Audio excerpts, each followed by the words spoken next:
నేను తేలికగా కనిపిస్తాను, కాని నాలో నీటి బరువు నిండి ఉంది. నేను పూర్తిగా నిండినప్పుడు కురవడం నా బాధ్యత అవుతుంది. నేను మండను, కాని మండిస్తాను. నా వేడి వల్లే ఈ లోకం నడుస్తుంది. నేను మరీ దగ్గరికి వస్తే అంతా కాలిపోతుంది. అందుకే దూరం పాటించడం కూడా నా బాధ్యతే. నేను కింద పడతాను, కాని అంతం కాను. నేల నన్ను గుర్తిస్తుంది. ఒకరికి నేను చుక్కను, మరొకరికి ఉపశమనాన్ని.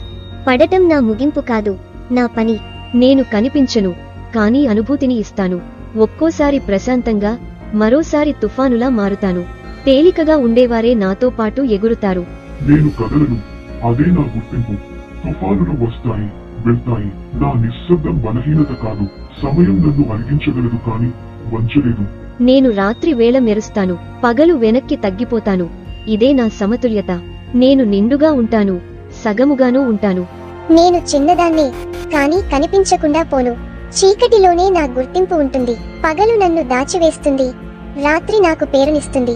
నేను అకస్మాత్తుగా వస్తాను, అనుమతి తీసుకోను. నా శబ్దం భయం కాదు, ఒక హెచ్చరిక. నిశ్శబ్దం తర్వాతే నా జననం జరుగుతుంది. నేను ఆలోచించను, కేవలం దాడి చేస్తాను. ఒక్క క్షణంలో అంతా మార్చేయగలను. నా వేగమే నా గుర్తింపు, ఆగడం నా నైజం కాదు. నేను దిశను చూడను, ఎదురు వచ్చిన దేన్నైనా కదిలించి వేస్తాను. నన్ను ఆపాలని చూస్తే నా స్వేచ్ఛే అందరికీ భయంగా మారుతుంది.